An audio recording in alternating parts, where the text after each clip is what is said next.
Iran தன்னிடம் இருக்கின்ற ஒரு அதிபயங்கரமான ஏவுகணை ஒன்றை வெளியே எடுத்திருப்பதாக தகவல்கள் வெளியாகி இருக்கின்றன. அது குறித்து விரிவாக விளக்கமாக இந்த காணொளியில் பார்க்க இருக்கின்றோம். அதற்கு முதல் தற்போது கிடைக்கப்பெற்ற ஒரு முக்கியமான செய்தி ஒன்று, அதாவது யுனைடெட் அரபு எமிரேட்ஸ் ஐக்கிய அமீரகம் தங்களுடைய வான்பரப்பை தற்காலிகமாக மூடுவதாக, வான்பரப்பை முழுமையாக மூடுவதாக அறிவித்திருக்கிறார்கள்.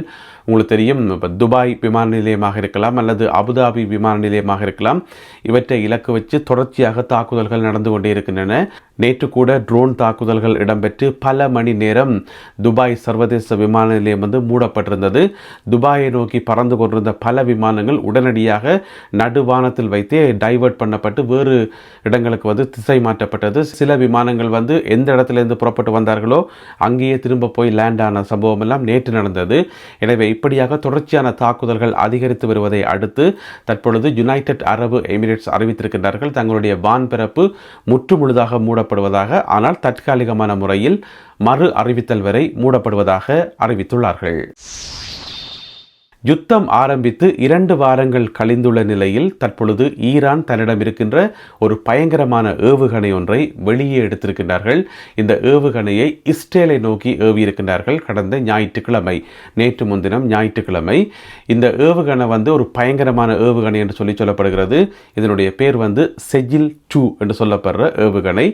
இதுக்கு இன்னும் ஒரு பேர் ஒன்று இருக்குது, ஒரு குறியீட்டு பேர், பட்ட பேர் என்று சொல்லலாம். அதாவது டான்சிங் மிசைல் என்று சொல்லி. அது என்ன டான்சிங் மிசைல் என்று சொன்னால், இது வானத்தில் பறந்து போகக்குள்ள போய்கொண்டிருக்கும் போது எதிர்ப்பக்கம் இதை தாக்கி அளிக்கிற ஏவுகணை வெறுந்தானே, அதை சொல்கிறது ஆன்டி மிசைல் என்று சொல்லி. அந்த ஆன்டி மிசைலை கண்டா வளைஞ்சு போகுமாம், மற்ற பக்கத்தால் வளைஞ்சு போகுமாம். அப்புறம் எங்கேயாவது ரேடர்கள் ஏதாவது ஆபத்தான பொருட்களை கண்டா மற்ற பக்கத்தால் வளைஞ்சு போகுமாம், டேர்ன் பண்ணுமாம், ரவுண்ட் பண்ணுமாம் என்று சொல்லி. எனவே கிட்டத்தட்ட அதனுடைய பயண பாதையை பார்த்தா அப்படி வளைஞ்சு போகிறதால டான்ஸ் ஆடுற மிசைல் என்று சொல்லி அதுக்கு ஒரு பட்ட பேரும் இருக்குது. இதனுடைய உண்மையான பேர் செஜில் 2என்றது. பார்த்தீங்கன்னு சொன்னால் 2 கிழமையாக சத்தம் போடாமல் அதை இங்கேயே ஒழிச்சு வச்சிருந்துட்டு இப்போ திடீரென்று, அதாவது ஈரானினுடைய எல்லா ஏவுகணை தளங்களும் தாக்கி அளிக்கப்பட்டு விட்டன, ஈரானினுடைய இராணுவ பலமே அளிக்கப்பட்டு விட்டது என்று சொல்லி டிக்ளேர் பண்ண பிறகுதான் இதை வெளியே எடுத்திருக்கின்றார்கள். இந்த ஏவுகணை தாக்குதலானது ஈரானால் நடத்தப்படுகின்ற 54வது வேவ், 54வது அலையில் சேர்த்துக் கொள்ளப்பட்டதாக சொல்லப்படுகிறது. இதுக்கு முதல் 53 தடவைகள் வெவ்வேறு இடங்களை ஈரான் தாக்கியிருக்கிறது. இது 54வது அலை. எனவே அதன் போதுதான் இது எடுக்கப்பட்டதாக சொல்லப்படுகிறது. எனவே இந்த ஏவுகணை முதல் முறையாக பாவிக்கிறதால, அதாவது பிப்ரவரி மாதம் 28ஆம் தேதி இந்த யுத்தம் ஆரம்பித்த பிறகு முதல் முறையாக இது பாவிக்கப்படுது என்றதுக்காக இதுக்கண்டு விசேஷமாக ஒரு கோட் நேம், ஒரு கோட் வேர்டு ஒன்று வைக்கப்பட்டதாம். அதனுடைய பேர் யா சஹ்ரா என்று சொல்லி. யா சஹ்ரா, அதனுடைய அர்த்தம் என்னென்று தெரியல. அந்த ஒரு குறியீட்டு பேரை வச்சு தான் இதை பயன்படுத்தி தாக்குதல் மேற்கொள்ளப்பட்டதாக சொல்லப்படுகிறது. இந்த ஏவுகணையினுடைய ரேஞ்ச் பார்த்தீங்கன்னு சொன்னால், அதுக்கு முதல் இந்த ஏவுகணையை சொல்கிறது MRBM என்று சொல்லி, அதாவது மிட் ரேஞ்ச் பாலிஸ்டிக் மிசைல் என்று சொல்லி. அந்த மிட் ரேஞ்ச் என்று சொன்னால் எவ்வளோன்னு சொன்னால் 2000 கிலோமீட்டராம். எனவே மிட் ரேஞ்ச் என்றதே 2000 கிலோமீட்டர் என்று சொன்னால் அப்போ லாங் ரேஞ்ச் எப்படி இருக்குமென்றதை நாங்கள் கற்பனை பண்ணி பார்க்கலாம்.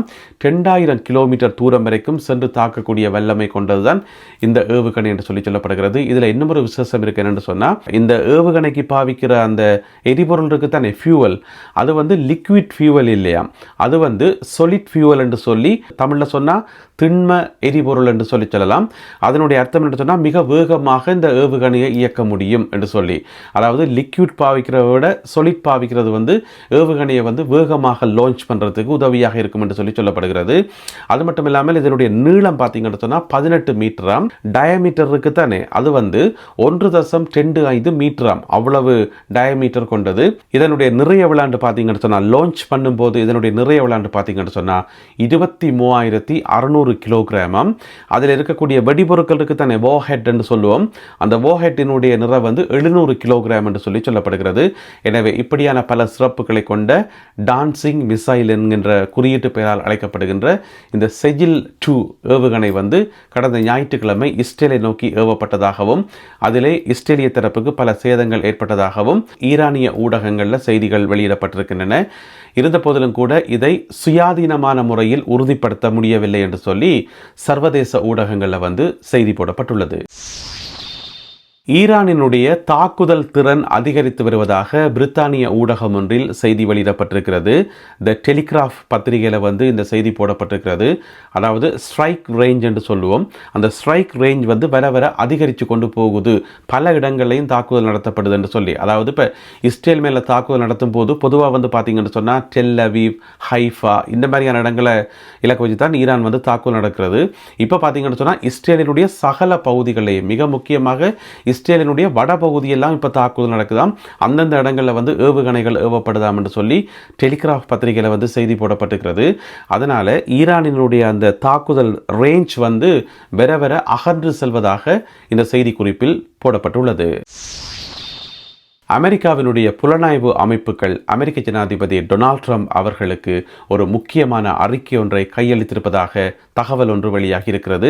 இந்த தகவலை வாஷிங்டன் போஸ்ட் பத்திரிகையில் போடப்பட்டிருக்கிறது. இப்போ அமெரிக்க ஜனாதிபதி ஊடகங்களில் இந்த சண்டை சம்பந்தமாக, இந்த யுத்தம் சம்பந்தமாக நிறைய தகவல்கள் சொல்கிறாரு தானே. ஈரானினுடைய 100க்கும் மேற்பட்ட கப்பல்களை தாக்கி அளித்து விட்டோம், ஈரானினுடைய தாக்குதல் திறன் 90% குறைந்து விட்டது, ஈரானினுடைய அந்த இராணுவ பலம் ஆட்டம் கண்டு விட்டது, இப்படி ட்ரம்ப் சொல்றாரு தானே. அதெல்லாம் ஒரு பக்கம் இருக்கட்டும். ஆனால் அமெரிக்காவினுடைய புலனாய்வு அமைப்பினர் இருக்கணும் தானே, அவைக்கு எல்லா உண்மைகளும் தெரியும். எது உண்மை எது போய். அவர்கள் அரசியல் லாபத்துக்காகவோ அல்லது சும்மா மேடையில் சொல்லணுன்றக்காகவோ சொல்கிறீங்கள. எப்போவுமே புலனாய்வு அமைப்புகள் உண்மையை மட்டும்தான் கண்டுபிடிப்பார்கள். அந்த அடிப்படையில் அவர்கள் இந்த 2 கிழமையில் தாங்கள் கண்டறிந்த உண்மைகளை அமெரிக்க ஜனாதிபதி டொனால்ட் ட்ரம்ப் அவர்களுக்கு பர்சனலாக விளங்கப்படுத்தி இருப்பதாக, ஆழமாக விளங்கப்படுத்தி இருப்பதாக அதில் வாஷிங்டன் போஸ்ட் ஒரு சொல்லு போட்டிருக்கு. இப்போ விளங்கப்படுத்துறேன்னு சொன்னால் எக்ஸ்பிளைன் பண்ணுன்னு சொல்லுவது தானே. ஆனால் அப்படி போடாமல் சொபரிங் என்று சொல்லி போட்டிருக்கிறார்கள். ஏனென்று சொன்னால் அவ்வளவு ஆழமாக விளங்கப்படுத்தினார்கள் என்று சொல்லி. ஏனென்றால் டொனால்ட் ட்ரம்ப் அவர்கள் அதை புரிஞ்சு கொள்ளணுன்றதுக்காக என்ன சொல்லிக்கணும் என்று சொன்னால், இந்த தாக்குதல்கள் மூலம் ரெஜிம் சேஞ்ச் என்று தான் சொல்லி நம் ஆட்சி மாற்றத்தை கொன்றப்புறம் என்று சொல்லி அது சாத்தியமே இல்லை. இப்போ இருக்கிற அரசாங்கம் இன்னுமே ஸ்ட்ராங் ஆகி கொண்டு போய் கொண்டிருக்குது. எனவே இந்த தாக்குதல்களை இப்படியே நடத்துறதன் மூலம் ஆட்சி மாற்றத்தை கொண்டு வர முடியாது என்று சொல்லி புலனாய்வு அமைப்புகள் டொனால்ட் ட்ரம்ப் அவர்களுக்கு ஆழமாக எடுத்துரைத்திருப்பதாக இந்த செய்தியில் போடப்பட்டிருக்கிறது. அதை விட இன்னும் ஒரு முக்கியமான விஷயத்தை சொல்லியிருக்கிறார்கள். இப்போ நீங்கள் தாக்குதலுக்கு மேலே தாக்குதல் நடத்தி ஏதோ ஒரு கட்டத்தில் இப்போ இருக்கிற தலைமைத்துவம் இருக்குத்தானே, இப்போ இருக்கிற ஜனாதிபதி, இப்போ இருக்கிற மற்ற தலைவர்கள் எல்லாம் இருக்கிறது தானே, அவர்களை நீங்கள் அகற்றினாலுமே கூட அடுத்த நொடி என்ன நடக்கும் என்று சொன்னால், ஈரானில் உடனடியாக ஐஆர்ஜிசியின் ஆட்சி மலரும். ஐஆர்ஜிசி என்றது உங்களுக்கு தெரியும், இஸ்லாமிய புரட்சிகர காவல் படை. அவர்கள் உடனடியாக ஈரானை பொறுப்பெடுத்து அவர்களுடைய ஆட்சி தான் நடக்கும். அது இப்போ இருக்கிற ஆட்சியை விட மிக மிக மோசமாக இருக்கும் என்று சொல்லி அமெரிக்காவினுடைய புலனாய்வு அமைப்புகள் டொனால்ட் ட்ரம்ப் அவர்களுக்கு ஆழமாக ஆலோசனை வழங்கியிருக்கிறார்கள் என்று சொல்லி இந்த செய்தியில் போடப்பட்டிருக்கிறது. இப்போ 86 வயதுடைய ஆயத்துல்லா அலி காமேனி அவர்களை கொன்று அதனுடைய விளைவு என்ன?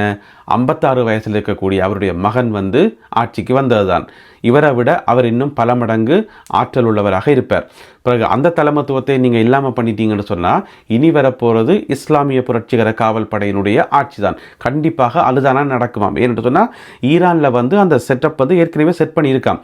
இவர் கொண்டு நடந்தால் இவருக்கு பிறகு யார் ஆட்சிக்கு வாரது, சரி அவருக்கு கொண்டு நடந்தால் அவருக்கு பிறகு யார் ஆட்சிக்கு வாரது, இவர்கள் எல்லாருக்கும் ஒரு சம்பவம் நடந்தால் அதுக்கு பிறகு யார் ஈரானை காப்பாற்றுறது என்று சொல்லி ஏற்கனவே எல்லாம் ஃபிக்ஸ் பண்ணி வைக்கப்பட்டிருக்கான். எனவே அடுத்ததாக இஸ்லாமிய புரட்சிகர காவல் படை நாடு முழுவதையும் கைப்பற்றி அவர்களுடைய ஆட்சி தான் இருக்கும். அது இன்னும் பயங்கரமாக இருக்கும் என்று சொல்லி டொனால்ட் ட்ரம்ப் அவர்களுக்கு அறிவுரை சொல்லப்பட்டிருக்காம்.